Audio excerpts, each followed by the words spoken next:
Okay. Hello. Hi. Um, Hi. Okay. I'm Meredith Deloach. I'm a book author and host of my new show, American Authors and Others. Um, Here we interview mainly American book authors and book authors around the world. Today, our book author guest is, and you can just state your name. I don't want to mispronounce it. So, That's okay, Eleanor Wagner. okay, just want to make sure.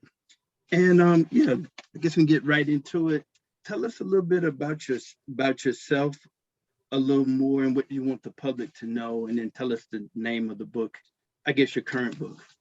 Okay, well, I'm Eleanor Wagner. I was born and raised in the Bronx in New York City, but Great. I've been living in Sussex County, New Jersey for almost 30 years. So Okay. I may be a native New Yorker, but now I'm a New Jerseyan as well.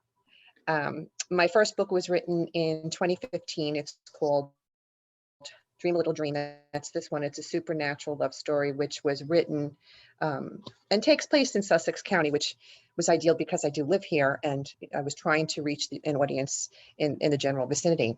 When I was writing my second supernatural love story, I hit one of those author blocks for a little bit. I knew the beginning, middle, and the end, but I just wasn't moving forward. So I went to a writer's group of mine and we were toying with ideas, and it came to me that I love hauntings and ghosts and paranormal.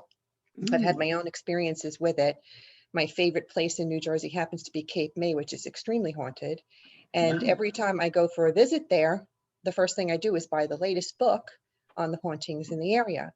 So it came to my mind that, well, Sussex County is haunted because I've had my own experiences here. Why don't I write a book about the hauntings in Sussex County? Wow. So as you know, social media is a wonderful platform. I put it out on social media, reaching out to the community to see how receptive they would be to having a book of that sort come out.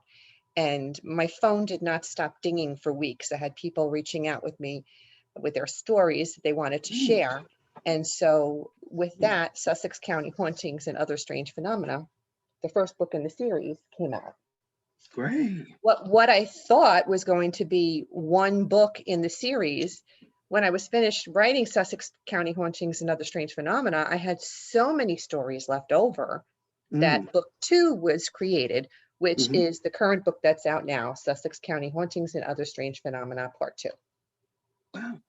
Okay. Well, let me ask you this. Okay. Let me go here, and then I'll get into it. It's very exciting. It's very exciting, I tell you.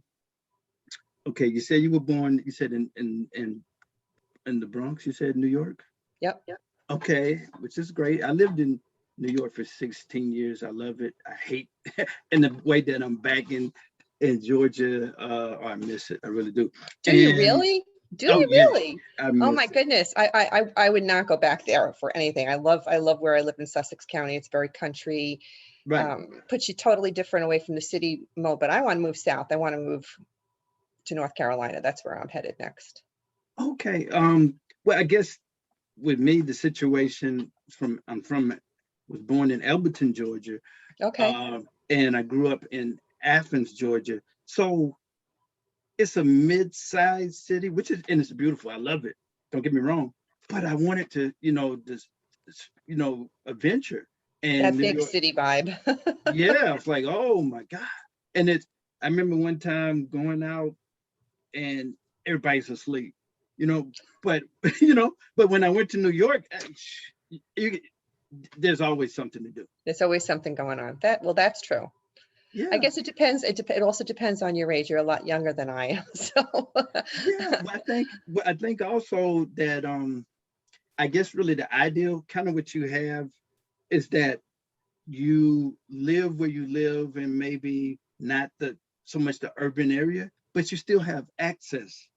oh, If right.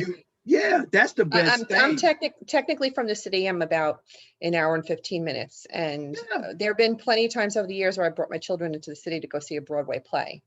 yeah, So we'd make an adventure of it. So I'm close enough, like you said, to go there if I wanted to, but I don't have to live there.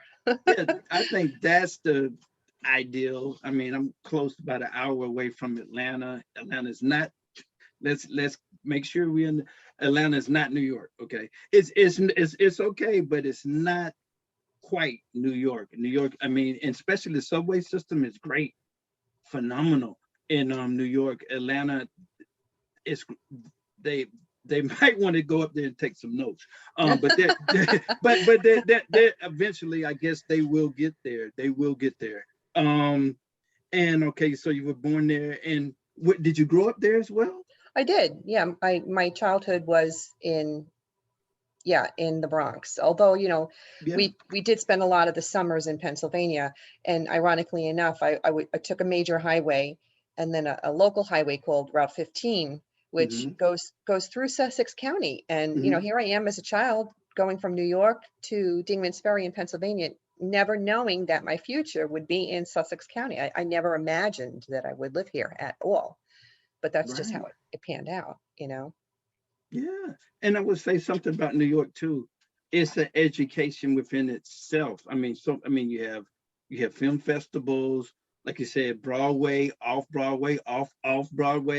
There's so Museums, historical much, museums. Yep. and There's you meet so much great.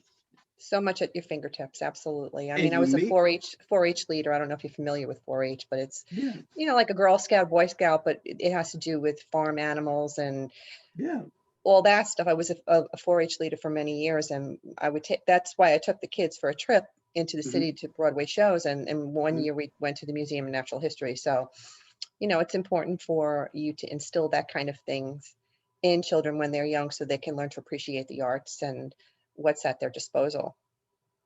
right. And then you have so many people, different cultures, different people from Europe and stuff like that. I mean, I guess that like the ideal place to really create to really be a book author. I mean, your creativity. I mean, it's going to stir that. You know, Absolutely. Hmm. it's definitely okay. So let me go here. Tell me about your family roots. Are you like your mother and father side? Is one person may be Irish or the UK. I like to see how those influences also go into a person's art as well. Well, I was born in the United States, so I'm a United Right. States citizen. My parents, though, both are Austrian, and Okay. they are immigrants. They came Okay. over and were thrilled to become United States citizens. And Yes.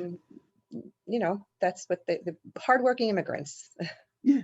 Did you get a chance to go to the country? I did, but I was very young. I was only 4 years old when I went, so I have very little to remember. There are little snippets of things that I Right. remember, and I had always wished that I would go back someday, but I Right. never have. But fortunately for me, my husband is half Austrian and he's Hungarian, so Okay. we've always said that once we retire, we would love to go back and visit Austria and Hungary, and then visit family while we were there.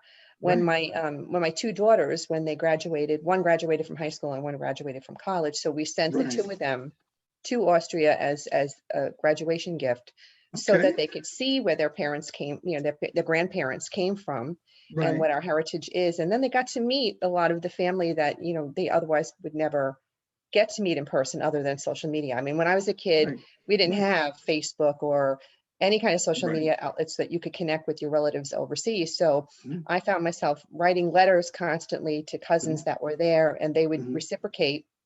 And mhm. then maybe once every 5 years, somebody from over there would come to the States to visit, and then we'd get Right. to meet them. But now, I mean, I talk to cousins in Austria and Hungary all the time over social Wow. media. I mean, look how you and I are having the Zoom meeting.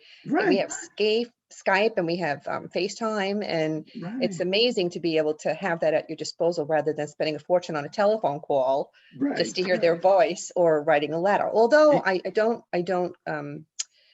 uh, I love receiving letters. That I think I okay. don't want to, I don't want to outrule that. I think it's really important that people do write Mhm. letters. I feel like people who write letters can save those letters, and who knows, 30, Yeah. 40 years from now, that might be something of historical significance. So I do feel there's an importance in that personal connection, but I also feel it's really nice to have the social media at our disposal, like we are having this discussion right now. Yeah. Now, I asked the initial question about origin a little bit. Are there any I mean, from that country, are there great poets, great authors, are there great storytellers, great, You know what? I'm sure that there are. I'm sure that right, there are. right, But I don't know. I don't know any of okay, them. I right, mean, I know musicians and stuff like that, but right, I couldn't name them. I'm sorry, I right. wouldn't know. Well, tell me about your parents. Was your father charismatic? Had a sense of humor? How was your mother? Was she, Well, like I said, conservative? Don't spend too much money. Different, things that kind of shake you. they were like I said, they were immigrants and they were Right, hardworking people, and right, they grew up was rough. They right, were right, they got up at the crack of dawn, they worked on the farms, they farmed the right, land, they lived off of right. the land with their families. So Mhm, when they came to the United States, they wanted mhm, to give their children a better life. right. So they were, I don't want to say they were hard, but that's probably a good word to describe Okay. their personalities, because Right, that's all that they knew. That's how they were right, brought up. And right. I'm with my children. I don't hesitate to say I love you when I talk to them on the phone, or when they're Right. leaving the house, love you, or good Hmm. night, love you. Hmm. I grew up in a household that really wasn't like that. The I Okay. love yous were not a spoken sentence. It was just something that Okay. maybe you just felt, or an embrace, or a hug. So in that Right. respect, they were a little bit harder. And Okay. I remember, when I was Reserved. Reserved. no, I don't even know if Okay. reserved is the better Okay. word. It's just that's the way they were brought up, and they really Okay. didn't know anything different. And I just remember distinctly growing up, and I was probably in my 20s, and I Hmm. said to myself, you know what? I'm going to start saying I love you. Okay. And I think the first time I did, my parents were taken aback. I mean, actually, with my Hmm. dad, it was he had retired, and Hmm. he was in his retirement for 1 month when he was Hmm. diagnosed with cancer, and then he died a Hmm. month later. So he didn't get to enjoy his retirement. But in that short period of time with my dad was when I Hmm. actually developed an even closer relationship with him, Hmm. because I knew that our time was limited, number Okay. one, Right. and I wanted him to know that I loved him. Right. So, and then it just became a regular thing. It became a regular, I love you, mom, see you, that kind of thing. So it Hmm. was something that was unspoken, but Hmm. I made it happen so that it Hmm. become, because I think it's important. I just think it's Right. really important. And that's one thing. And the other thing was my parents, they were so concerned about us girls. I was one of three Mm. girls. They were Okay. so concerned about us having careers Mm. that college Hmm. wasn't an option. They never even thought about college. They were Okay. happy if they wanted you to go to high school, they Hmm. wanted you to get your diploma, and then they Right. wanted you to have a job. And Okay. so Okay. both my sisters went to business high schools, where they Mm. went to high school, and then the high school helped them to get jobs as like secretaries after they were Okay. done. And I was the Mm. one that came out and said, no, I want to go to an academic high school. Well, What? secretaries What's can get that? paid. Younger. No, no, I know. Secretaries can get paid real well these days. I'm telling you. They absolutely do. But Right. I wanted to go to an academic high school. It Right. wasn't that Right. and I don't even think I had aspirations for college either. This was a Okay. particular high school. And my parents were like, why don't you want to go to the high school that your sisters went to? And I said, because I just don't want to go to that one. I want to go to somewhere different. Right. So I ended up going to Cardinal Spellman High School in the Bronx, which was an Right. academic high school. But Right. ironically enough, the high school I went to never really talked to us about college. I mean, you would think that you're Okay. in this high school that they're going to teach you that how you can go to college and how to go about it. Especially, I mean, we were a low income family. We really didn't have a lot. Right. So financially, college was not really an option unless somebody helped Yeah. me find out how I could get Mhm. loans to pay for Right. schooling. So, but they never taught you about it. So I kind of like had to find out things for myself. So Right. I ended up going to a business college, believe it or not. I went to Grace Institute. I got into Grace Institute in Right. Manhattan. Okay. And when I graduated from there, I became a Mhm. secretary, and Okay. I ended up working as a secretary and worked my way up to administrative assistant for a chief Okay. executive officer. So, Okay. that's what I did for so many years before we ended up moving to Sussex County after I got married. And Yeah. Well, let me it's a ask you long this story. It's a long story. story. Yeah. Different jobs after that, but that's what I What? did when I first got Okay. out of high school. What I want to say that I sense, though, the positive is that the father and the mother was there. Oh, And, absolutely. and you had a strong family still, no matter what. Maybe Yes. their beliefs may not add up sometimes with, with your beliefs, but they definitely loved you. Oh, absolutely. Absolutely. They were wonderful parents. They were there for us and supported us in what we wanted. And if we, like I said, I didn't want to go to that high school, and they did Right. everything they could to get me to go to the other ones, to do what I wanted to do. So they helped me achieve my goals, so to speak. So, And they what was, weren't. no, go Okay. ahead. Go. No, No, that's all right. Go ahead. well, I wanted to find out, like, what was their uh sense of America as immigrants, because I think that's fascinating. And did any of them have interesting uh saying that still holds with you today, and maybe even connects with your writing? Like if you work hard, this happen. Sometimes families members may have an interesting saying that And you know what? It's influences. it's not so much an interesting saying, just as a silly saying. My father used to say, "5 more like you, I got 6." It was just a silly thing, and ironically enough, it stuck in my head for all these Yeah. years. That when I was writing my first book, I actually put that in. One of the characters said what my Yeah. father used to say, and my husband's he's a piece of work too. He's pretty funny, and he's Right. really good. He's really good at imitations. Mhm. So. Um, Over the years, being around different people, he's almost like a Rich Little. Have you ever heard of Rich Little? He imitates different actors and actresses. He can mimic them perfectly, and you would think that he sounds Mhm. exactly like them when he's imitating them. It's I think. probably Rich Little is or was his name. I don't even know if he's alive anymore. But Right. my husband's kind of like that. He'll meet Right. somebody, and if the person's got like a specific way of walking or a Mhm. specific way of talking, he can actually impersonate them. So funny. And my father died pretty young. I told you Right. that. Mhm. And my husband's got him down to a T. So Wow. oftentimes he'll just out of the blue say something that my father would say, and it's like my father is there. Wow. My mother would ask him, "You want some coffee?" And my father would go, he'd say, "I already had a coffee. Why do you want me to have a coffee?" And he'll say that all the time and imitate him, and it just makes me laugh because it makes me remember my Yeah. dad that way. Yeah. Tell me about this. Okay. It's fascinating. You said the one saying that what did he mean? What was the Just meaning of like that? it could be taken good or it can be taken bad. If I did something that was bad, he'd go, "5 more like you and I'd have 6 of you," But if I did something good, he'd say, "5 more like you, I'd have 6." So Okay. does it really mean anything? No, but because he said it, yeah, if that makes sense. No, it makes sense. It kind of emphasizes whatever's going on.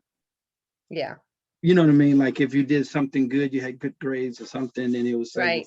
yeah. So it's and well, tell me about the instance that you put it in the book, and how did it relate in that when you put it in one of your books? What was your meaning of it in that Just context? just the same thing, like just in the moment, the person saying, "5 more like you, I got 6," and them thinking, "Wow, okay, well that's true." Like, what did they mean?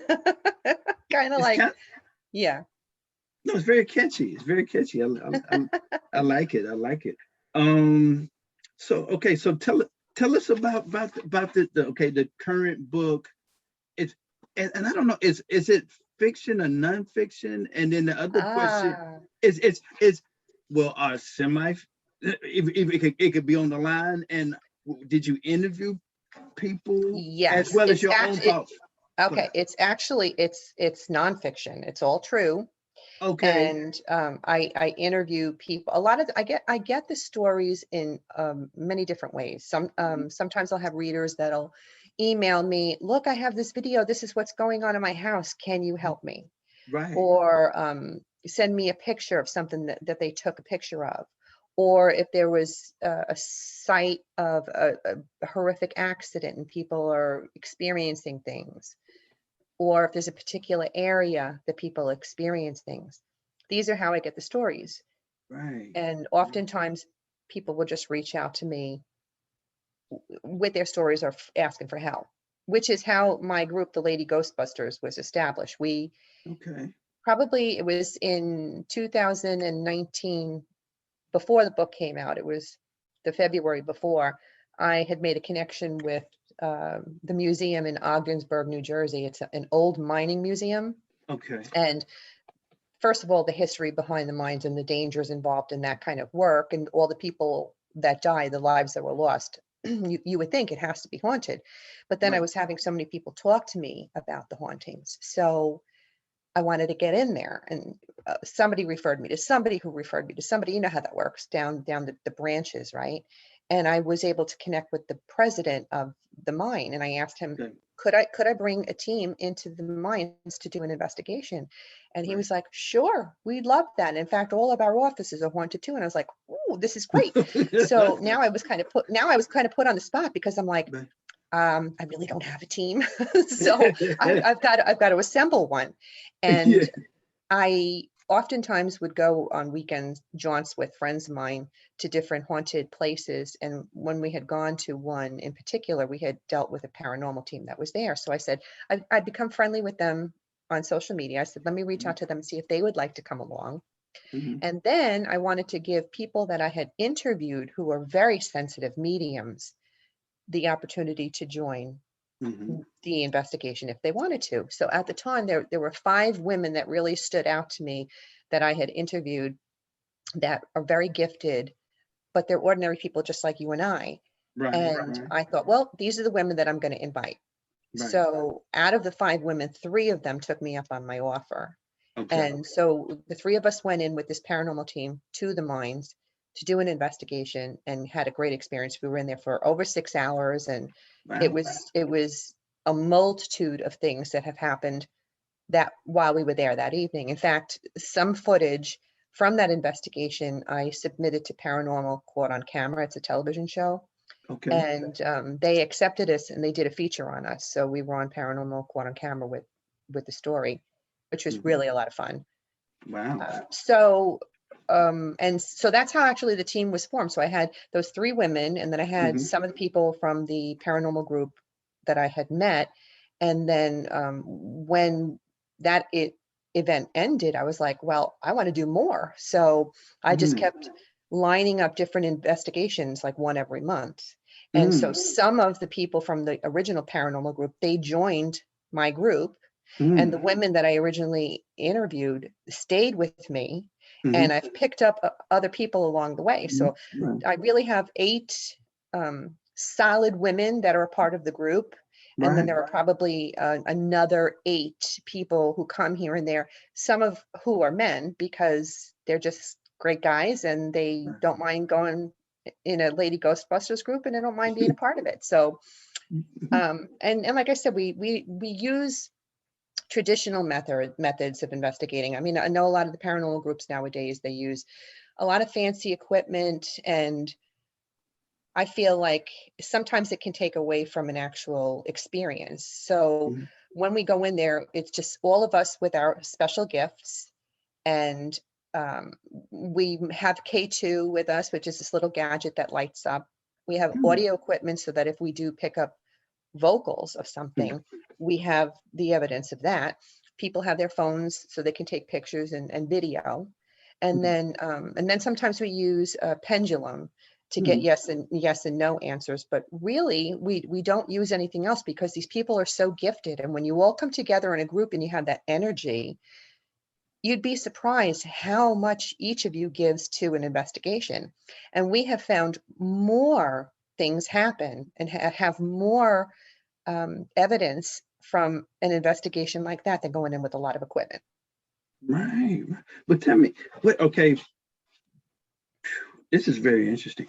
So, yeah, it is. So how did what initially started you to investigate or kind of just get involved to just get started with it? What did you just wake up one morning and you heard a No, noise and you're like, no. I okay, grew up in a house in, like I said, in the Bronx, and it was right, haunted. I lived with a ghost when I was a child. Okay. And as a child, you get scared. You don't realize that really this ghost is just trying to get your attention. They know that you can see them, and they Okay. just want to be acknowledged. But I was a Right. young kid. I was a young kid. I was terrified. I Right. thought that this ghost wanted to hurt me. Of Wow. course, I didn't know until I was older that he was just trying to get my attention. But as a child, you don't know that. And when your parents keep on telling you, oh, it's nonsense, it's not real, and all this. So when I had that experience as I was growing up, I knew that, well, I can see ghosts, Right. and I can connect with deceased loved ones. I've done that, Hmm. and I've had experiences where I could tell you something that's going to happen that has happened. So Okay. those are my gifts. So that Okay. started early, and then when we moved to Hmm. Sussex County, Hmm. I owned a little antique shop. Remember when I told you I stopped working in the city and we moved to Sussex County, and I had a whole bunch of little different jobs over the years? Well, Right. one of them was owning an antique shop, That's great. and the antique shop was on Main Street in Sussex County, and it was Hmm. haunted with a little old guy, and he would be there with my friend and I, when my partner, my business partner, and I, when we were stocking and doing inventory, he was observing us. So I said, I've got Oh, my own experiences that I can share. So in right. more so in the first book that I was telling you about, in this Right. one, Right. more so in that book, you hear a lot about my experiences and what made me want to write this book. And then Right. you hear stories from other people in that book. Okay. But Right. that's more about how it came about, why I'm writing this, and Right. here are my stories, and here are more stories. And Wow. so that's in book one. And then I Okay. ended up adding the other strange phenomena part to the title, because when people were reaching out to me with their stories, they weren't reaching out to me with just ghost stories. So, if somebody says to me, I saw a UFO, well, that's not a Right. ghost. So how am I going to Okay. put it, in my book? But it Right. wasn't just one person telling me about a UFO. It was like 10 people telling me about a UFO. Well, then I got to add something to the title so that it fits in this book, because these stories are so good, I can't leave them out. And then Right. I had people calling me up and writing to me about Bigfoot. Well, Bigfoot's not a ghost, so how am I going to write about him if I don't have? And then I had people writing and talking to me about underground tunnels that are all through Okay. the counties over here. How is that going to fit if I don't have a chapter category? So Right. that's why I had added the other strange phenomena, because I didn't want to not put these stories in, because they were so good. Right. And then in book two, Mhm. it was a, a, a lot less about me now, because I've Right. already really told you about me. Right. Now it's about the Lady Ghostbuster journey. Now it's what's happening with the Lady Ghostbusters, and what's happening with the investigations that we go on. And then the other strange category chapters have to do with people who are with their loved ones at the time of their death. You know how a lot of people are in the hospital room and their loved one Right. is ready to pass. Right. What happened while you were there when that happened? They're poignant stories about people's last visits with their loved ones before they pass, and what happened. And Right. then there are stories in those chapters about people who get visited by their deceased loved ones. Like, I've had my father visit me several times, Mm. and people love to share those stories, and they want to know that you can still connect with your loved ones even though they're not here with us, and Right. that they're always around us and they're always protecting us. And some of the stories about them being helped in Mhm. dangerous situations by their deceased loved ones. So those are other stories that are in that chapter. And then there's Mm. people who are hospital workers. Mm. And let me tell you, hospital workers experience a lot of stuff, a lot of Yeah. paranormal stuff. And I, so that's what fits into those chapters. So it really has opened up a whole world of places that I can go in mhm. this series. So right now, I originally told you that I thought it was going to be one book with Sussex County Hauntings, and then all of these stories started pouring in from people around the county. But then it turned Mhm. into all these stories pouring in from people in counties around me. So it wasn't just Right. Sussex County, it was Warren County, it was Morris County, it was Right. Pike County, it was Passaic County, it was Right. Orange County. So I started keeping files of all of Right. these stories, because I said, eventually I'm going to have a book full of them that I can write a book. Right. So I finished writing Sussex County Hauntings 2, Hmm. and I started writing Warren County Hauntings, right? Thinking Okay. Warren County Hauntings is going to be one book. Well, it's not. It's going to be 2. Wow. One is with the editor right now. It's coming out this summer. Right. And I've got enough stories for Sussex County Hauntings 3. Great. So I can keep on doing this forever. Live So forever. right now, while Warren Counties is with the editor, Right. I'm happily working on my second supernatural love story, which still takes place in Sussex County, but it's more historical. It happens during the 1800s. Okay. And then I will go back to working on Sussex County Hauntings 3. Right. And I do have a children's series coming out too soon. So I've been hard at work doing the It's writing. great. It's great. It's awesome. It's awesome. And it's very, so let me ask you now, the first, when you were a kid, and there's so many questions here, fascinating questions. Did you interact with the ghost? Did the ghost, did you That's a guys good talk? question. That's a good question. Okay. So we kind of lived it was kind of like I'm trying to describe how the house was. It's one family home with Mhm. a rental upstairs. So my parents had a rental upstairs that could bring in some income for them, and we lived in the bottom portion. So Right. they had a main floor, and then they had a basement. Okay. And back in those days, a lot of people had kitchens in their Mhm. basement, and that's where they lived, which was Right. just the way it was done.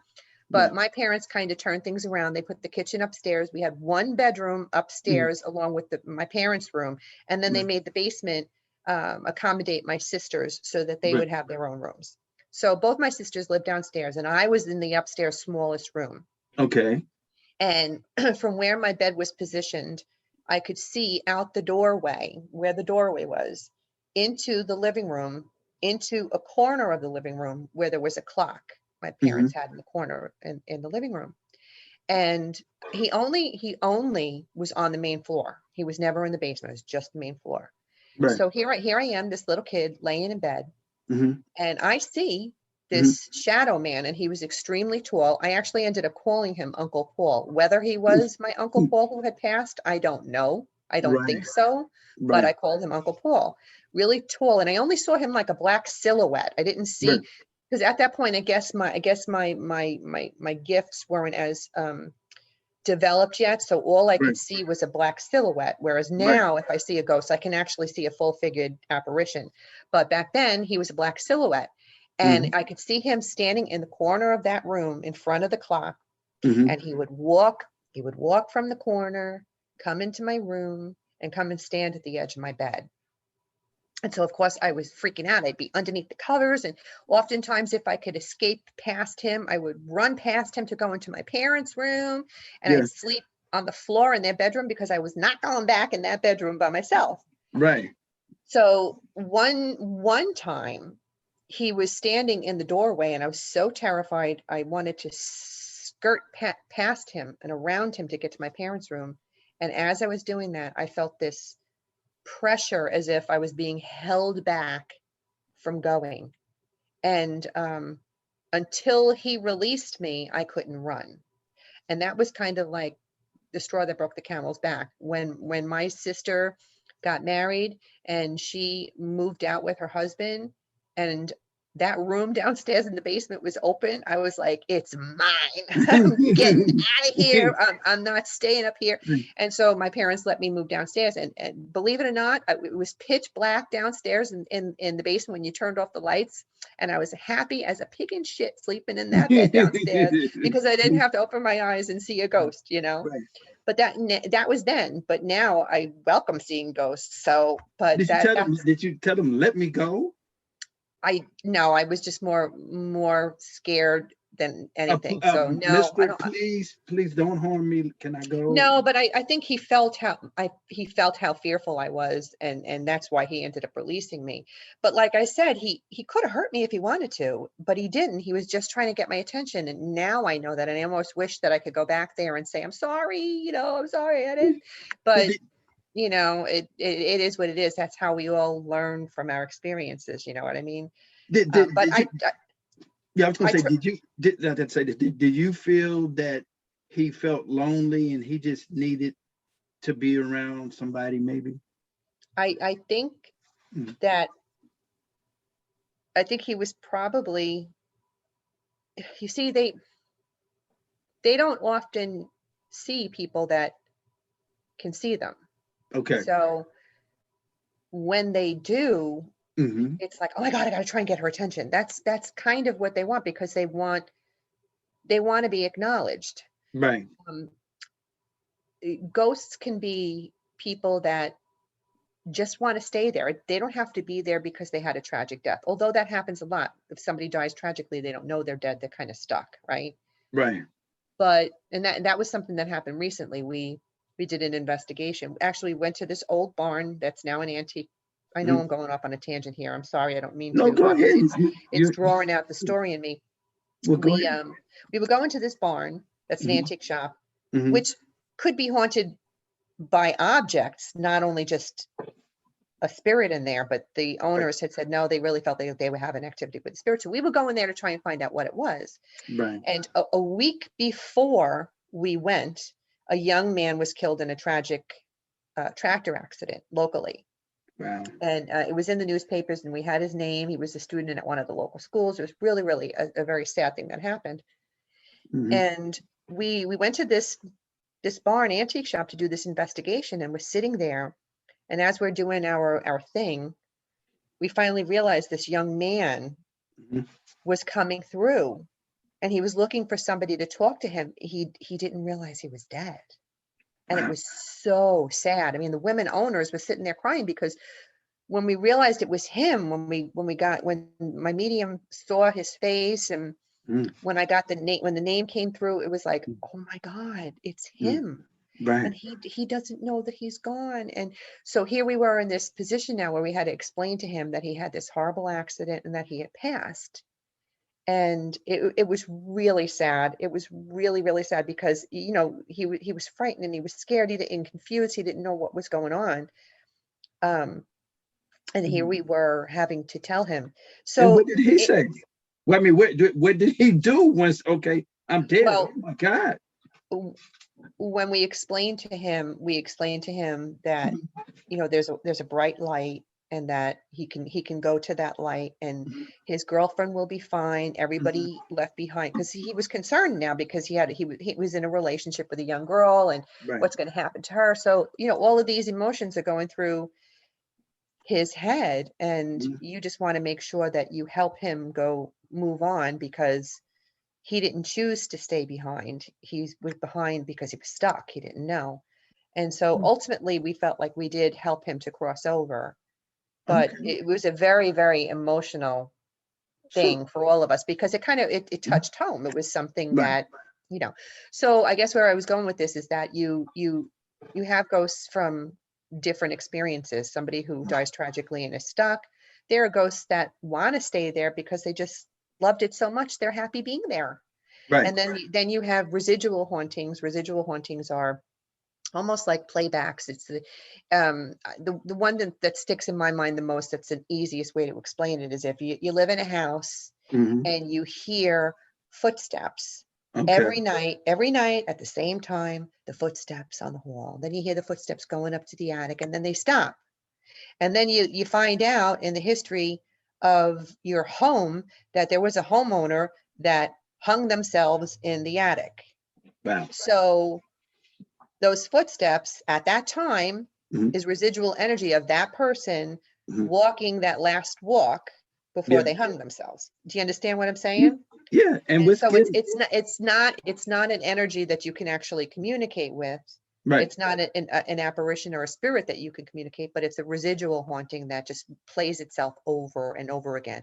And we see a lot of that too. There's a local restaurant that has a couple from the 1800s that they walk down the stairs the same Mhm. time every single day. You see them walking down the stairs, to go out the door. Where are they going? Who knows? But it's a residual haunting, and it happens the same time every single day. Is this? So Could this be? I guess you would see that how it come to this. I think The Sixth Sense, that movie, yes, and I think Purgatory is does that play a part that these people are trapped from heaven to hell and they're on earth and I don't know. I mean, you would have a better sense of it than I would. I don't think so. I think that somebody who's there can be, from what I've learned, and I could be mistaken, but from what I'm learning is that somebody who's stuck here obviously doesn't know that they're dead, and you want to help them move on. There might be an extenuating circumstance keeping them here. Like we did an investigation of a little gift shop in Lafayette, New Jersey. And for the longest time, they thought that it was a little girl ghost that was locking people in the bathroom. And when we did our investigation, it turned out it was a little boy. Okay. And further investigating, the little boy from like the 1800s, he suffered from epilepsy. Okay. And something like that in the 1800s was kind of like hidden. You know, he was like tarnished goods. Right. And so because he had this ailment, he was pretty much locked up and not allowed to socialize in regular society because he had this ailment, right? Right. So he was haunting that building. Okay. And with him was a gentleman whose name was Salvatore, who also lived back then. You know, it's very hard to, sometimes you get the years and dates and stuff like that. Sometimes you don't. With them, we just knew they were from back in the day. Whether they knew each other in life, I don't think so. Right. Whether their years overlapped, I don't know. But now in the afterlife, they were together. Salvatore was taking care of this little boy because he had nobody. Right. Why was Salvatore there? Well, Salvatore was a Catholic gay man. Okay. And he took his life. He took his life. Right. He wasn't supposed to be gay. Okay. Right. Sadly. Right. Very, very sad story. So in death, he is taking care of this little boy because this little boy was shunned from society, just like he was shunned from society. Right. So now here we are, and we find this out, and it was very emotional. And we wanted Salvatore to know that in heaven, no one judges anybody in heaven. You are loved regardless. You are loved regardless.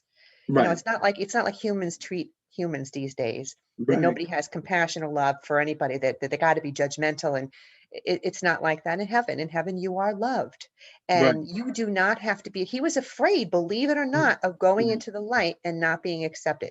How freaking sad is that, right? And it seems like these people are, like I said, I won't say misfits, but people that didn't quite easily fit into societies. In this particular case, that's exactly what it was. And you find out a lot of stuff.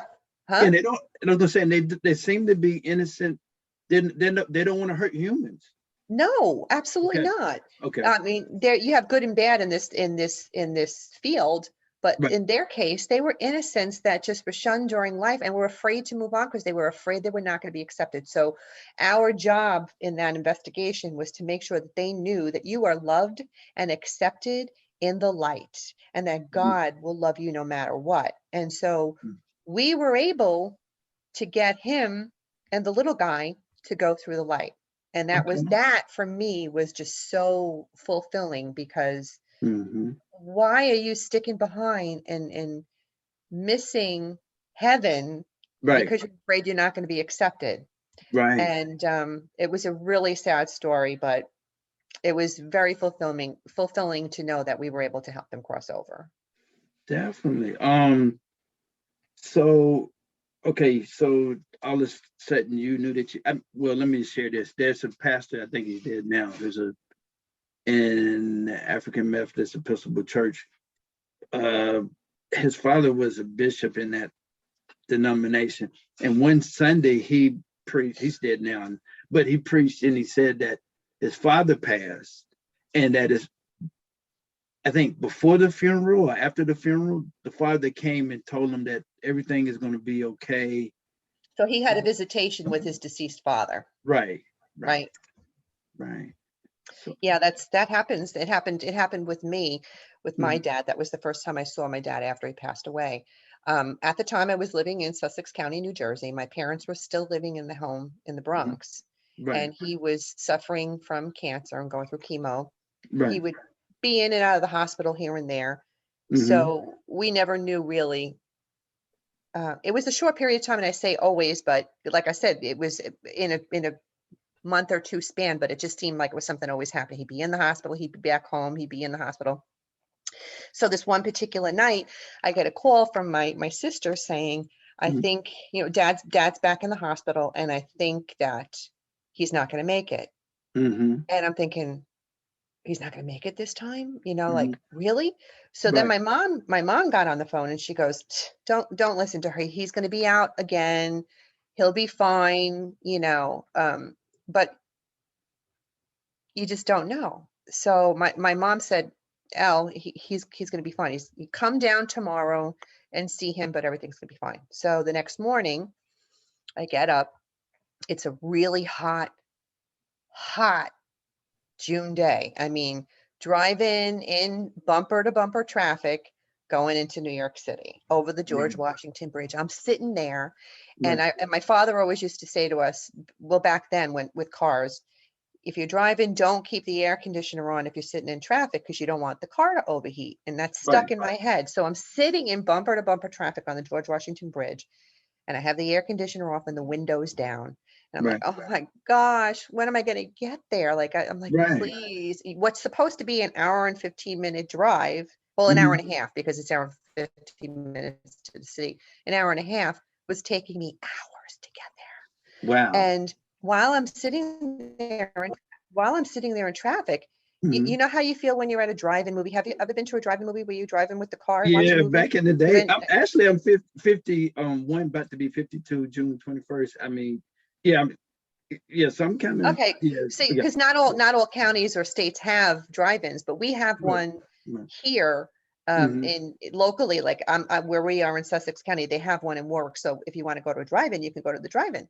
And Right. so that's what I felt like. I felt like I was sitting in my car Mhm. in a drive-in watching a movie, and in it Mhm. I can see my dad, Mhm. and I could feel his emotions. I can feel that he's scared and angry and confused and sad, all of these unhappy emotions, right? And Right. he's walking through this foggy mist Right. in his like socks and sandals and shorts like he always did, Yeah. but he's not feeling really happy. And Right. then he walks into this like this light, and a woman comes out to him who happened to be my husband's deceased aunt, who he had known, and she had died the year before. And Mm. she came up to him and she says, "Hi, Carl. Remember me? I'm Anne. Mhm. Come on. I have a lot of others that want to see you." And so she walks him into this group of spirits that are like white light. I couldn't Okay. see, they weren't like in human form. They were just human shaped Right. balls of light, Mhm. and beams of light, I should say. And Okay. she walks him into this group, and I knew exactly who they were. They were his deceased sisters, they were his Mm. deceased brothers, they were Mhm. his best friend who passed the year before. Mm. All of these people were there to greet him and Right. welcome him. And then Right. all of a sudden, I could feel my dad's emotions again. I could feel the joy and the happiness and the Mhm. love. It was just total opposite of what he was feeling when he was walking into this thing. And then Mhm. they parted, Mhm. and up came this beautiful, cherubic young woman, and she embraced him and she Mhm. said, "Hi, Daddy, it's me, Caroline." Now, Caroline was my sister who passed away Mm. when she was a baby, and she was his namesake. She was named for him. Wow. And that's when I knew Mhm. he was gone. Wow. So, and this all So happened. before this This happened, all so happened. go ahead. I have This to all this all happened in like a matter of seconds in the car in bumper to bumper traffic. And here I am behind the wheel, bawling my eyes out, hysterical crying.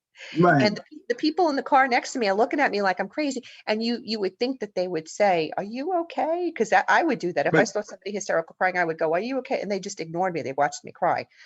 But that's when I knew that my dad was gone. And so when I finally made it to the house, my sisters and my mom are standing on the front porch waiting for me, because we didn't have cell phones back then. I wasn't like I could call So them. you're saying, let me say this, interject real quick. You're saying that in traffic, he died, but you were trying to go see him. He died, and you saw all of this take place, him leaving. So by the time you got to the house, you knew he was already. That's You have exactly what already I'm seen telling you. him. You already Yep, seen him.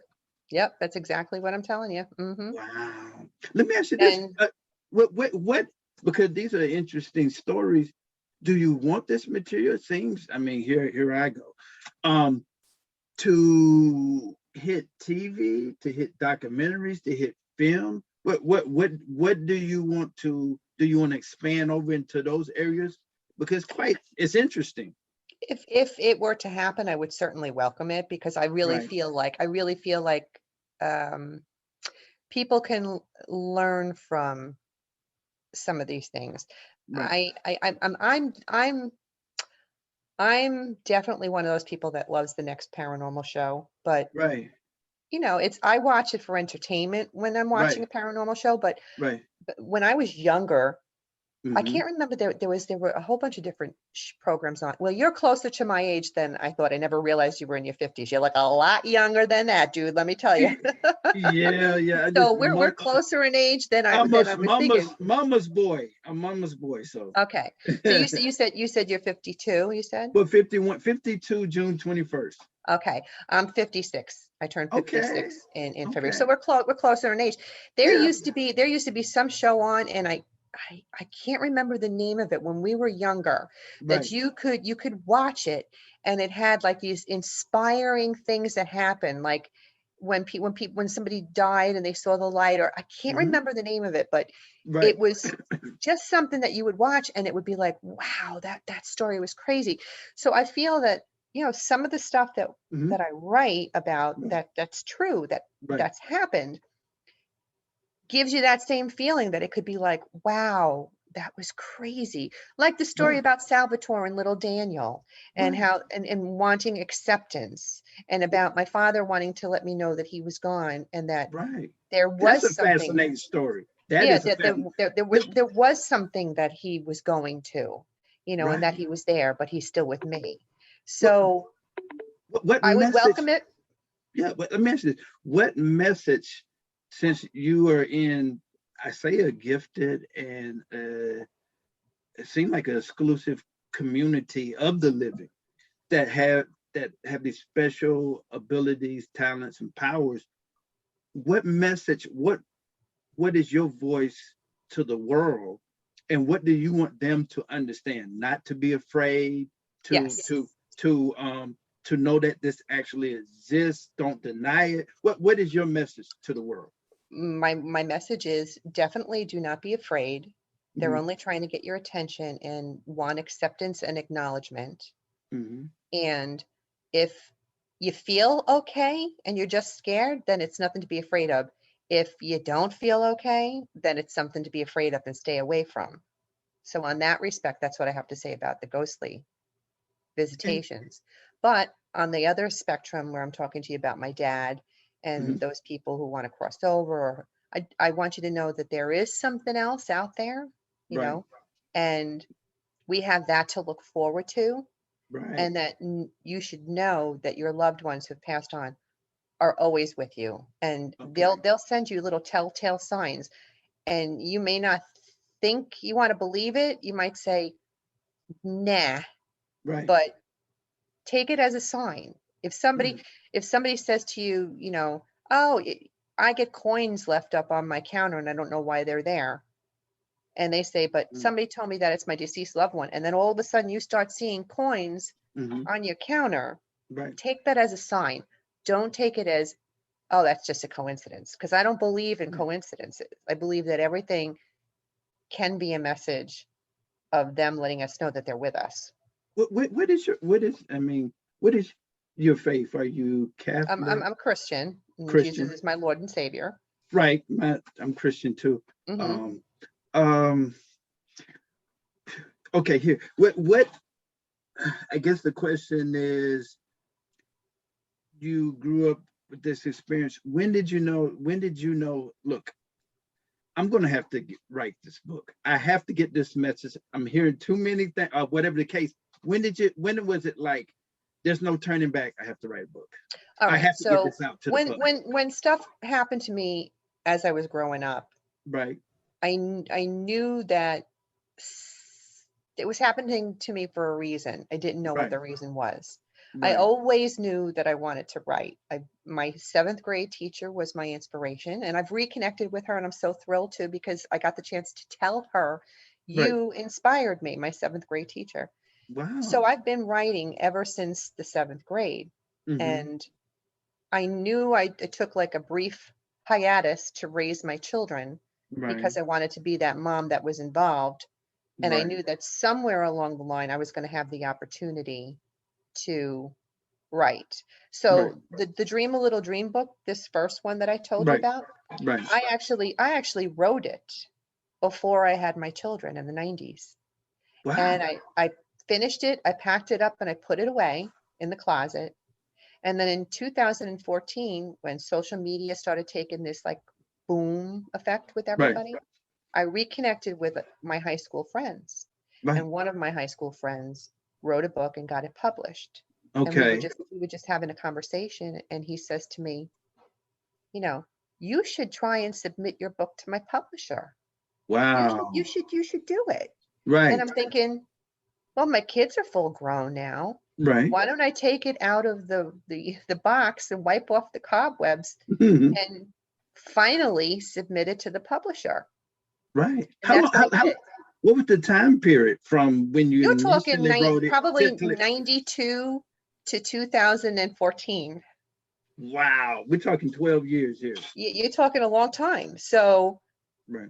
that's what started me up again. And Um, so I took it out and I submitted it, and the publisher loved it and they published it for me. And okay. then, like I said, from that point on, I'm going, I'm not stopping. I'm going on. I went through I still had my files from all those years back with all the short stories that were book ideas.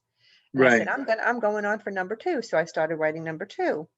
Okay. And then, like I said to you, I had that little writer's block moment, Hmm.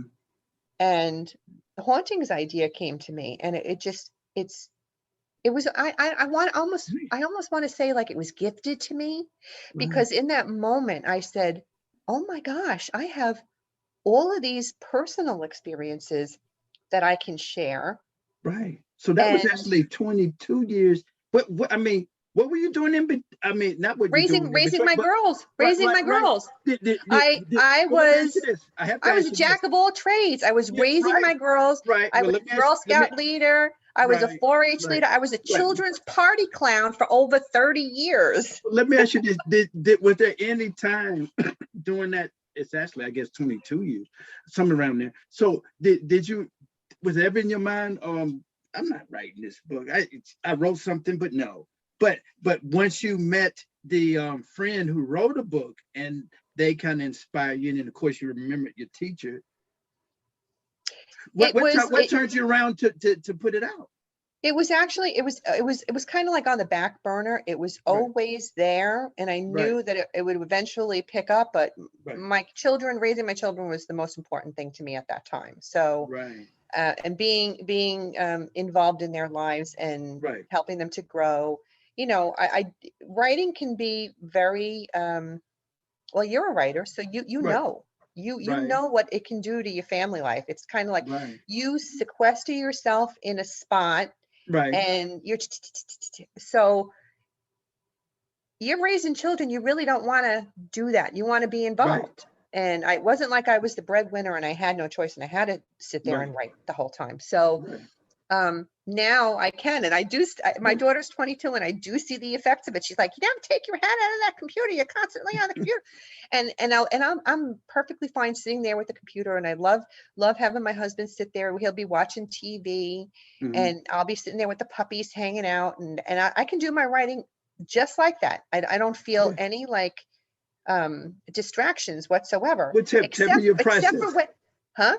Tell me your process, because everybody has a different Yeah, well, process of that's how they do me. it. You know how a lot of people just sequester themselves in a room Right. and lock themselves up? I'm not like that. I Yeah. prefer to sit in the room, and my husband could be there watching TV and the dogs could be hanging out, and I'll be perfectly fine, but you just got to leave me alone.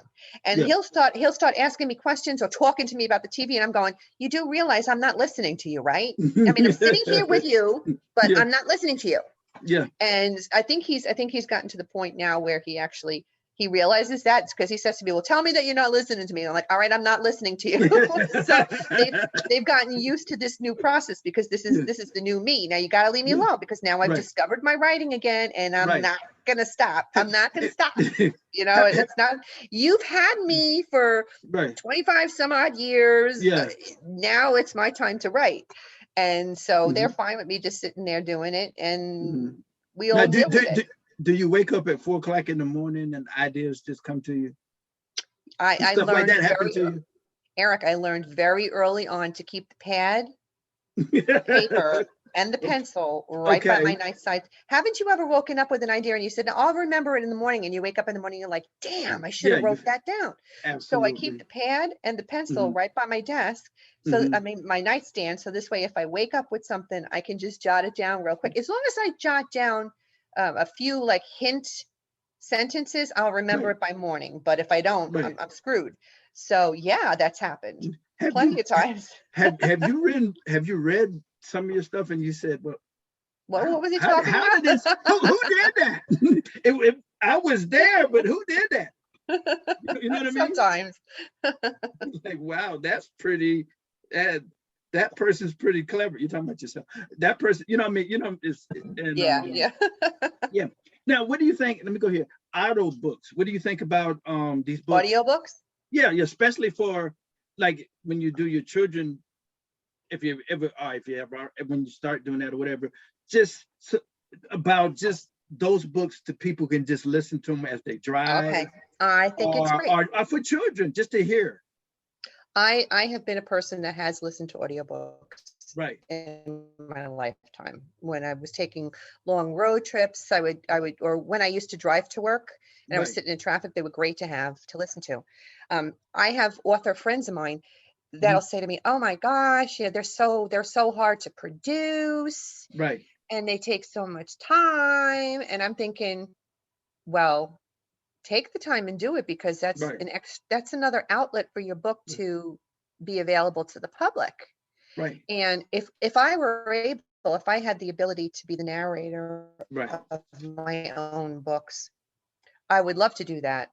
And that may be something that I would venture into when I Hmm. retire, Right. because I do have a good speaking voice and people like when I read aloud. Like I read aloud to Right. senior citizens in Right. groups, and they like the way I read. So if somebody likes the way I sound, I think I would be okay doing an audiobook. But there's a whole process and you have to learn it. And right Right. now I'm more focused on getting my books done than Yeah. that. So like I said, maybe in retirement I might Right. pursue that. But Or if you had I somebody think do it for you, like say for yes. children, and I think you just said something that hit me. Older people, that's that's in nursing homes or something, that would be ideal for them.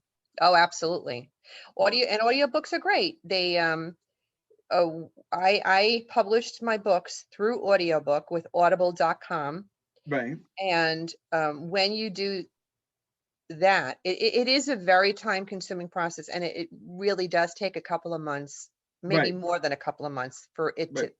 to happen from beginning to end. Hmm. Because don't forget, you're working with another narrator and you want to make Right. sure that they're saying and pronouncing things the way they're supposed to, especially in a book Right. like mine that's nonfiction, and you've got Right. places that are, around me. People know how to say these, but other people from outside don't. Right. So the process is difficult. You got to get on there and you listen to all these different narrators. They have Hmm. like auditions for people, authors, to Hmm. listen to. So you go and you listen to them and you find the one that sounds the way you want it to sound, and then you put Right. in a bid to them and say, hey, do you want to work on this audiobook with me, and see if Mm. they'll accept it or not. And that's how you Right. get your narrator. Right. And then the two of you, whatever your contractual agreement is, work Hmm. together on producing this book. Right. And when I say that it's time consuming, is I'll send her a chapter and then she'll do her end of things of recording it, from her end, and then she'll send it back to me, and I'll have to listen to it, and I'll have to compare it to my notes and listen to what she's saying and how she's saying it. And if there are corrections, I have to send it to her. So it's a back and forth and back and Right. forth and correction and fix this. And so it really is a time consuming process, but an audiobook sells for a really decent price, Okay. and you can get a good amount back by producing one. So why wouldn't you do it? Why wouldn't you take advantage? Take advantage of all the outlets that are available So to you. so I have my book in print book form, I have my book right. in ebook form, and I have my book in audiobook form. So Why wouldn't you? you're pro audiobook. Absolutely. Plus, it's a Okay. whole different market. There are people that love to listen to audiobooks. Who doesn't travel, to in traffic to work, or who doesn't go on a long road trip? And yeah, absolutely. Right. It's a great other market for you And to get into. And now what is your take, especially as an experienced author? I'm kind of a new person in but in terms of self-publishing versus traditional publishing, what is your view Oh there? boy, do I have a lesson for you, Eric. Okay. Okay. So you know that I had with the Dream a Little Dream book, that very first book that I had a, was published with the publisher Right. and the publishing firm, but they were legitimate. So for me, it was very gratifying to be accepted Right. by a publisher who wanted to publish my book. So that in itself was one of those things you can cross off your bucket list. Oh my gosh, I've been accepted in the writing world. Right. That first year that my book came out was a good experience. I Right. don't have anything bad to say about that experience, because the publisher marketed it on various outlets. They did it on Barnes and Noble and Kobo and a whole bunch of those different places. Right. They put them on those forums for you. Um, I got my first paycheck, Okay. and then all of a sudden it stopped. And I'm Okay. thinking, I'm doing my end of things. Right. I'm advertising and doing a lot of the legwork myself from my end. Right. What's going on? How come I'm not seeing any profits anymore? Right. I can't see that. Even if it was a little of something, I can't see Right. there not being nothing. I was really overextending myself doing the advertising from my Right. end. Right. And then one day I get this reader, because now I have a following, Right. and I get this reader reach out to me, and she says to me, oh, I might add, so the Dream a Little Dream was with the publisher. Okay. And then when I had the Sussex County Hauntings idea, I said, I'm going to self-publish it, because I'm not going to publish with what I give them a second book. Right. So I get this reader sending me a message. She said, Mrs. Wagner, I love your Sussex County Haunting series. I've really enjoyed them. I really wanted to read your Dream a Little Dream book, but I keep on going on Amazon and they keep on telling me it's out of stock. What? And I'm like, what? That's Out crazy. of stock? Yeah. The publisher's supposed to be replenishing the supply. So I call up Amazon and I said, what's Right. going on? What's the deal? Right. Amazon tells me the publisher's not restocking your books. So now I'm pissed, because Right. now you're thinking I'm doing all of this legwork and all of this advertising and stuff. And the reason why I'm not seeing any money profit is because they're not restocking the book and nobody can get it, because every time they want to go and order it, it says out of stock. Wow. So this little ding ding light went on my head. I said, you know what? I'm going to go on their website, the publisher's website, and I'm going to reach out to all of the authors that are on their page and the website. Right. And I want to say that there was probably at the time there were maybe 35 other authors that were with this publishing firm. Right. And I asked them, are you guys having the same problem as me? And I told them what happened. And out of all of them, every single one of them except for one was having issues with their books being restocked. Wow. So now I'm like livid. So I'm going, all right, I want my rights back to my book. Right. Because this is just ridiculous. I'm busting my ass trying to, Right. do what I can from my end, and Right. they're not helping matters any. So I went to bat, and I I tried doing it in a nice way. I said, I want you to give the rights to my book back Mhm. because you're not doing your end of things and I'm not liking it. And they weren't responding. And then I finally had to take matters into my own hands and say, look, I'm going to hire a lawyer Mhm. unless you give me back the rights to my books, because this is what you've been doing that's wrong. Right. And, and you're doing it to all your other authors. Right. And that's what got me my rights back. They ended up giving me the rights back to my book. Mhm. And it was the best thing I ever did, because I've Yeah. had such a great experience self-publishing myself through Amazon and their KDP program. Right. And why not be able to republish the Dream a Right. Little Dream the same way? Right. And so I got the rights back to my book and I republished it by myself. Right. And now I own the rights to all of the books. But the Right. only problem that I've run into with the Dream a Little Dream was because when the publisher gave me back my rights, Mhm. they agreed to remove their version of the book from the Amazon platform. Mhm. So this way, what I want is when somebody goes into Amazon and they put in the plugin search engine, Mhm. Dream a Little Dream by Eleanor Wagner, I want, obviously, my page to pop Mhm. up, not the Right. publisher's page. Because if you Right. go to the publisher's page and it shows up, it's out of stock.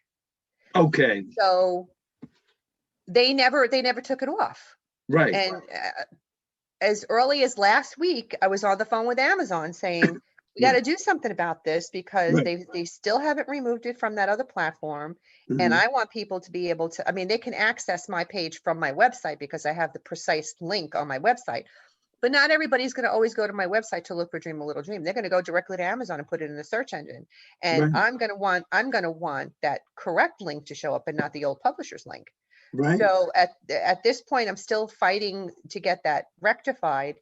And Mhm. what Amazon has done for me, because they really are wonderful to work with, what Right. they've done is they put this kind of like a tag on the publisher's page that says, to get the newer version of this book, click here.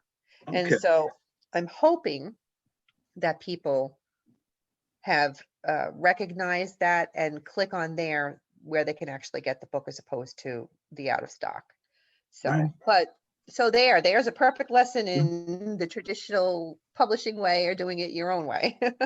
And I guess the second way you actually made more money, how I looked at it, backgrounds business a little bit, is that outside the creative side, is that if you self-publish, I'm just thinking logically, that and you hire, I kind of recommend people hiring a book marketing company.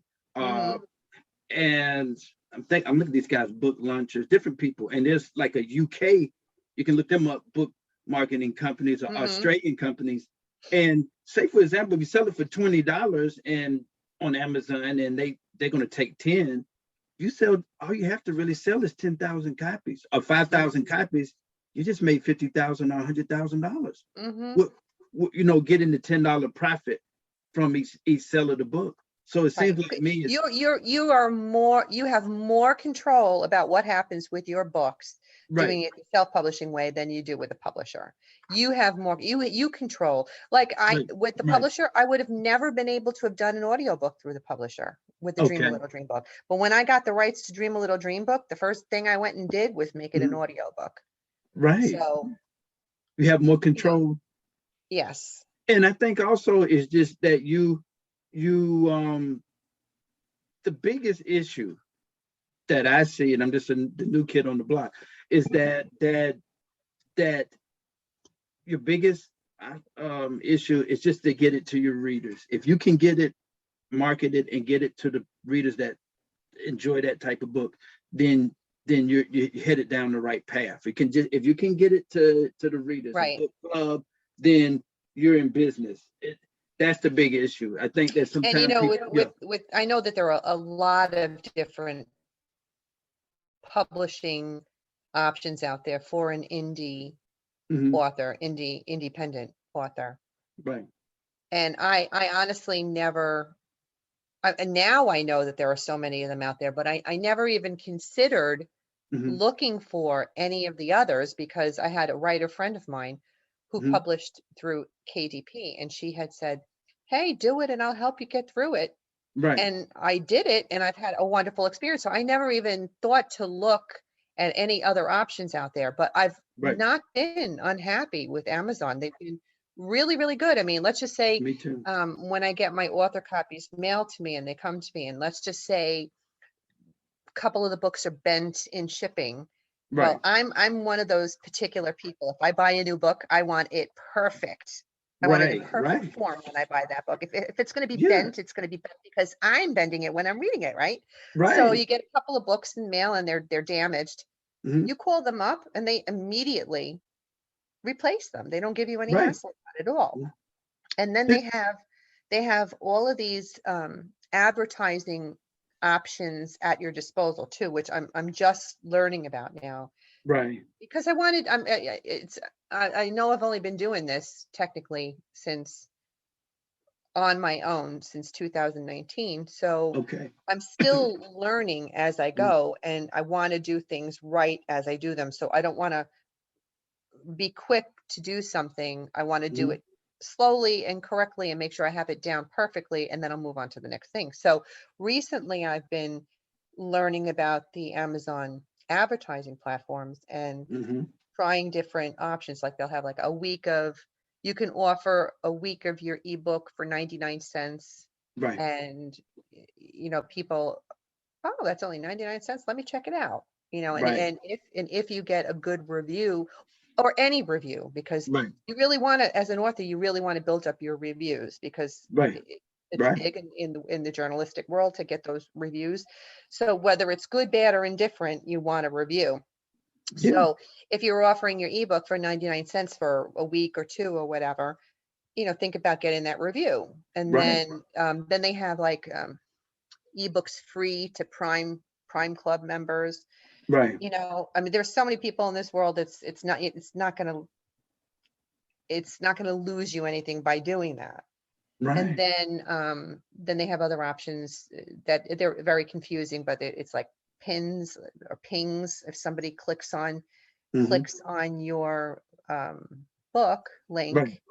you have to pay for that click. Right. But in the back of your mind, you got to think, all right, well, do you have an appealing cover? Right. Is your blurb catchy? Right. Are there a lot of reviews? Because I know people look at those reviews, and Right. I've got my books are 5-star reviews. So people Right. click on that book, Right. it's probably 99% chance it's going to be a sale, Right. because my cover looks good, my Right. blurb looks good, my Mhm. reviews are excellent. Right. So that's how you have to look at it in that. And then the other way to do advertising is the social media platforms. I really take advantage of the social media platforms. There's so many pages. I mean, I'm not even sure how you discovered me at all, how you found me in the first place, but Facebook. Facebook, there you go. See, Yeah. I'm on a lot of those book pages, and I'm Right. constantly sharing the links to my books and the teasers, which people Right. love those teasers. So, and I do that. I regulate myself to a certain point where I make sure every week, like I have a format sheet, Right. and I'll go through the format with the Sussex Hauntings book. And when I'm done, I'll Mhm. start over again, and I'll do Sussex Hauntings 2. And when Right. I'm done, I'll start over and I'll do it with Dream. And it takes me a couple of days to do each one. But if I keep Right. on doing that, I see the returns and the checks, Right. And Right. then the other thing is here, I'll show you this. I put this together. Can you see this? Is this clear to you? I can see that. Yeah, I can see that. I put myself on all of these platforms. I'm on Right. Instagram. I'm on Right. Facebook. I can I'm see on that. MeWe. I'm on LinkedIn. I'm on Right. Tumblr. I Right. have a ghostly Facebook page where people love to Okay. just go and share their ghostly stories. Mhm. So I take advantage of all of those platforms Absolutely. and try and stay on top of them, so that, I mean, even like my daughter got me really Right. involved in being on top of my Instagram and my Facebook posts. She says, Right. do it like Monday, Wednesday, and Friday, Mom. Put it Mhm. in your phone that the alarm goes off, so that you make sure you post something Right. And so I do, and how I scout for what I want to post on those platforms. I've just Googled author pictures or Mhm. author posts, and then I get ideas from that. And so a lot of it is staging too, Eric. If you Right, notice, people who have a certain, let's just say they have a historical romance, right, they'll make a place setting with potpourri and sachets and beautiful pastel colors and their book cover there, and take right, a picture of it. Well, right, I did it with my ghostly books, and I put K2s and sage and that ghostly type of stuff, right. and I took pictures of it. And then when people write reviews for my books, I'll post the reviews. If people post picture reviews, I'll post those. So there are so many different things that you can post that get people's conversations going, or they get intrigued with your page and want to visit back. So Yeah, you're definitely involved on that side of things, marketing side. Back again, what do you think about the book marketing companies getting involved a little bit? I mean, if you have one of your books, you feel like really this is the gem, and I get the most response. Would you be open to book marketing companies? Let's say there's you can look at UK or whatever, they could get it in front of readers in UK who would definitely be interested in American authors all the time. Would you be it actually, interested it in that? depends. I think it would appeal, it would appeal to me if I didn't have to dish out any money, like with the Okay, audiobooks. When there's an right, audiobook right, and I work with the narrator, we have right. an agreement. I don't have to pay her to narrate the book, but Okay, she's going to get a cut of the profit. So when something okay, sells, right, she's going to get a cut and I'm going to get a cut. It's a right, win-win situation. So right, if the agreement was like that, if you right, want to do something, by all means you can. right, You'll get some and I'll get some and we're all happy. But a lot of right, these companies, if they ask for money up front, I never even bother, because I can do a lot right. of the marketing stuff on my own. So Okay, that's the only way I would ever consider doing something like right. that. I'm hoping in your case that definitely that at TV, I think more so a movie. I just feel something is real interesting. Oh, It's the show. I think the show that I was talking about, I think it was Tales of the Unexpected. Does that okay. ring a bell with you? I think I've heard of that before, I think. I think that might have been the name of what I was telling you, because now you're talking about TV again. And Right. I think it was called Tales of the Unexpected. I think that was the name of the show. And it was just kind of like they had these strange and uplifting kind of Yeah. stories. And so yeah, I could see something like that happening. I can see a You never movie. know. You never know. I see a movie. I feel a movie. Be nice if Somebody. Dream a Little Dream was a movie. Yeah. I could I see mean, Dream a Little Dream as a movie. I'm just saying, like, I could see somebody playing you as a character, and how you told the whole process. It kind of domino effect. You meet more people, and then all of a sudden they actually show people going and hearing sounds. I think it'd be a great movie. I mean, a really I think it would be a very interesting movie. You never know, right? Yeah, yeah, it's very exciting. I mean, well, definitely intrigued. Um, okay, so let me ask you this: did what advice would you give? Let's go here. Did you ever, as being a artist, as being a content creator, being this type person, did do you feel like there's a responsibility to be a visionary, to Like a to, mentor.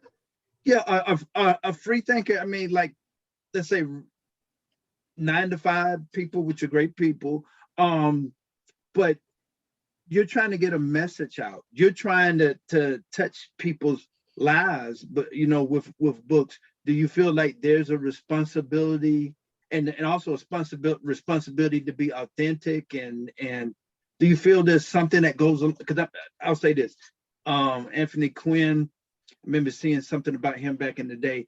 He said that he did something in the UK, and it was being taught there, and that they were told there that the creative people, their responsibilities, like, for example, people that lay bricks, to inspire people to think higher and to achieve whatever their goals are. And he said the difference in America kind of was that you become the celebrity, it's about your house, but that your intellectual contribution and your intellectual mind as a book author was very significant and is supposed to inspire society to see things and be more thoughtful. Do you feel like there's I do feel that in that respect. I do feel like that message, what we spoke about earlier, and how I feel like what I'm trying to relay to people, but on a totally different point, where you're a mentor to somebody. I'm always trying to give back when I can. Like if right, on a lot of these platforms, they say, will you be a mentor for another writer? If somebody has a question, like I'm in a writers group, and there was, no, I was actually doing a Zoom. The right, library asked me if I would do a Zoom meet about the books. And in the audience, there was one gentleman who is older than me, he's in right, his late 60s, but he's just starting to, he's in retirement, and he's always wanted to write, and now he has the chance to do that, right, but didn't know how to go about doing it. And those people I love to reach out to and say, hey, I'm here if you need me. right. And got involved in it for him, and got him involved in the writing group. And Mhm. you can help change people's lives to a certain degree too. Right, Somebody might not have anything, right, and if this means they're going to finally have something right, to fulfill them, then, and if I can play a part in helping them do that, right. it's my way of contributing back to society and helping others. Do you Does see? that answer your question? Yeah, yeah. Do you see any of your children or niece or nephews or people that you in your church, or any family members of your husband? Do you see anybody that's gonna, you know, follow in your footsteps? I mean, maybe they may write different style, but they're inspired, because I see you as definitely as a huge success, somebody that's to look up to be admired, to do what you've done. Do you feel that there's people close to you that you might tap your daughter, look, maybe it's in you? My 26-year-old daughter, Victoria Lee, she when she was a junior in high school, I got her a job with the local newspaper. So she started reporting for the local newspaper, and she did that all the way through until she was in college. And then when she Right, got her full-time job, she works for the government now. But right, I always have it in the back of my head that maybe someday she might want to write. Currently, she yes. actually edits my books for me. So she's my editor. Could you And co-write with something? Could you spear on like that? I Could you don't like? know. I don't know that we could co-write, because she's a tough editor. I mean, she's definitely killed me for any other editor, because she's a perfectionist, and I Right, don't think that any editor out there could compare to my daughter. She's really a dynamo, and I am I'm indebted to her for being my editor. But absolutely. she does this for me on the side, because she has a full-time job with the government. So Right, it's really hard for her, right. but I would love it if someday she got inspired to write something, I can or see you maybe guys doing a children's. You said children's I children's don't book, know. and another thing I see too is that I with was that getting voice, ready to tell you have you. a reader's voice, so I can see that you guys co-write a mystery, No, I was getting and ready to then tell. you read it. I don't read it. Yeah, why No, not? no, no. I was getting I'm ready ready to for tell that you one. that I don't think there's any way we could ever write together, because she's sometimes so hard on something. I mean, you're a writer, when Right, you write right. something, sometimes there's a reason Hmm. why you've written something the Hmm. way that you have written it. And sometimes she'll be Okay. like, no, I'm going to take it. I'm like, no, you're not going to take it out. And I have to fight to keep Yeah, something in. And I'm like, yeah. it's staying in. So Right. I listen to her 90% of the time, but that other Hmm. 10% is when I Hmm. put my foot down, because that's my Right, voice. right. And Yes. whether you like the way it sounds, it Right. doesn't matter to me, because it's my voice. I agree with So you.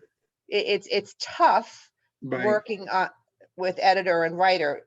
but we do it, and we're Right. successful at it. But I could never ever see us co-writing a book together. I don't think it would ever happen.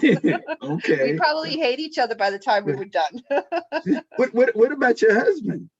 My husband, he doesn't read at all. You're lucky if you can get him to read the newspaper. Yeah, but I mean, writing So is a whole nother dynamic. no, he's a great support. He's very supportive Right. of me, and he's Okay. the first one to try and hand out my business card or sell my book, but Right. he does not read. So in high Okay. school, he didn't even read. So It's not. He didn't care. He didn't care for that. no, Okay. I can't imagine anyone not loving to read.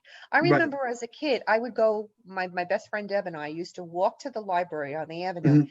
and we Right. would come home with stacks of books, Right. uh, stacked high that we couldn't even see over our heads to Right. read, to bring back to the library by the time next time we went. And it Right. just puts you in this whole world. Right. And to me, there's nothing Right. better than reading a book. And Right. I'm the traditional reader too. I like the Right. book with the binding and the smell of the pages. Like, that's me. Right. Right. I just can't understand that there are people out there that don't like to read. I'm like, how could you not like to read? It's just so relaxing. It puts you in a different world. It's an adventure. I can't understand it. So when I'm So, not writing, I'm reading. okay. Okay. So I still like to see your books. Maybe open to it. That just a few bucks. Look into some of the UK marketers and get it Mhm. across the pond, or get it to Australia or in India, because they Yeah, English speakers. definitely.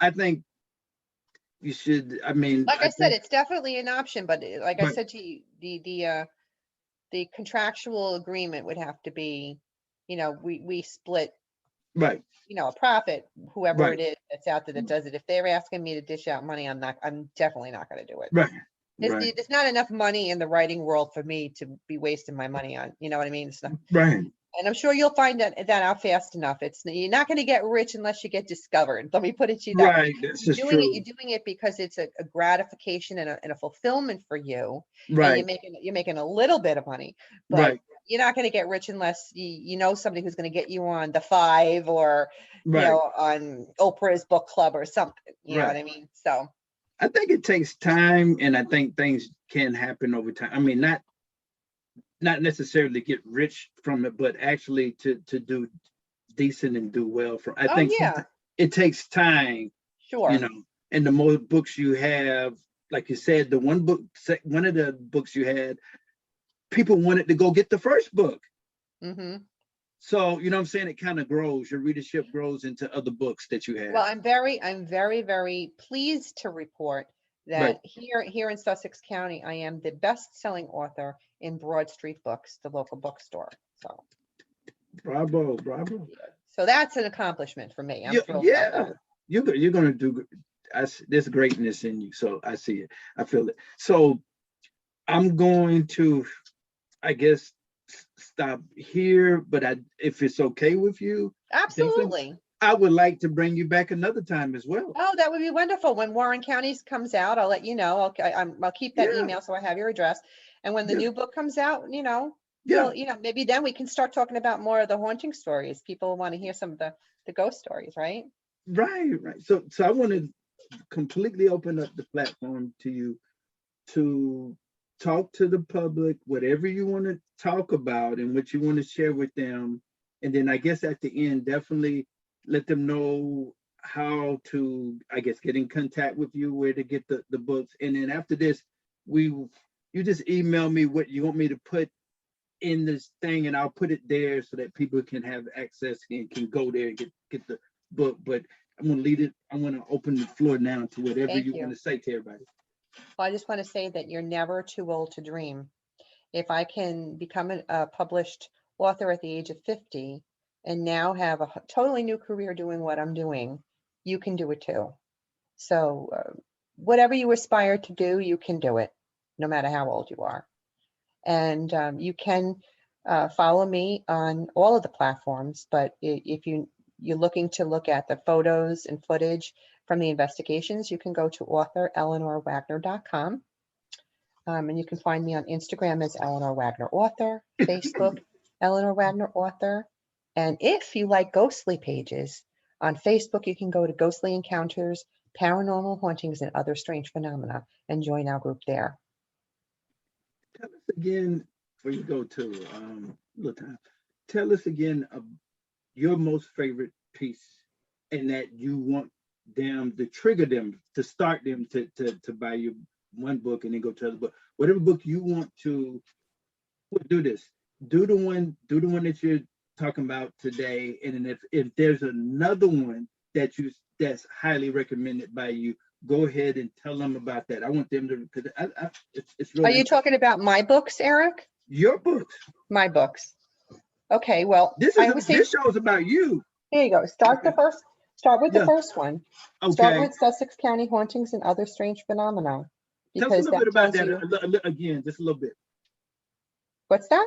Yeah, tell us a little bit, give us a little taste again that kind of. Okay, well, who would ever think that Sussex County is haunted? Something's definitely stirring in the buildings of Sussex and all around the county. And the stories about them can be found within these pages if you care to be fearless enough to read them. Right. Have the dead return to their beloved hometown to recover something they lost, or have they never really left at all? Right. Plus, you get to find out a little bit more about me too, and what I have in my story in this book. Yeah. And then the book, the current book now as well. Tell us. That's the Sussex County Hauntings too. That's this one. Yeah, tell us a little bit about that one again. All right, so if you're one of those readers who just can't turn away from a good ghost story, or you love reading about paranormal experiences, then this book is the one that you should read. It's no surprise that I've invested a lot of time in interviewing and doing investigations. So you'll get a lot of thrills and chills and goosebumps as you read about haunted houses in Sussex County and the history behind them. That's one thing that I love to do, is to talk about the history of the county and history maybe of the dwelling that I'm investigating. And you can find about that when you're reading the books as well. Okay, well, tell us about a few more. I just want you to get it all out. It's just at the time here. Tell us a little bit about some of the other books. I just want them to just really, get in. Okay, so you're talking about the Dream a Little Dream? Yeah, tell us about. I'll read the little brief synopsis, okay? Okay. So you can get that. Hold on a second. Victoria Sheldon's life couldn't get any more mundane. Since marrying Adam, who's often occupied with more important matters than investing time in their marriage, Victoria got used to being lonely. She passes the time by watching movies, including those with Kieran Cornell, her imagined flame. That's until she finds herself abducted and thrust into a fantasy guided by a madman with a bizarre appetite for brutality. Kieran Cornell, loved by all who have seen him in his films, and long since smothering among a sea of adoring women, is beside himself with helplessness after receiving a visionary cry for help from a mysterious, fascinating woman. Working on sheer intuitiveness, he attempts to track her down in an effort to save her before time runs out. Will the bond between them remain strong enough for them to reach each other, or is the bond only meant to be temporary? Great. So, okay, so yeah, so I'll just, okay, great. I just want to say I really appreciate you coming on. Very interesting, very educational. Open up my eyes. Thank you so much for having me. It was a pleasure speaking with you. Right. It opened up my eyes. I never, I heard things, but to actually see somebody who really respects that and is, connected a little bit more than the average, and to know that there's clubs out there, there's a group of people that have those gifts that kind of is, I think that's, everybody should take note. I definitely want to see it into a film or TV show, and really appreciate you. And what I'm just going to say, my last thing to everybody is definitely go get 1, 2, 3, get her books out there. You can tell that they're fascinating, they're interesting. Film people or something, and I may check myself.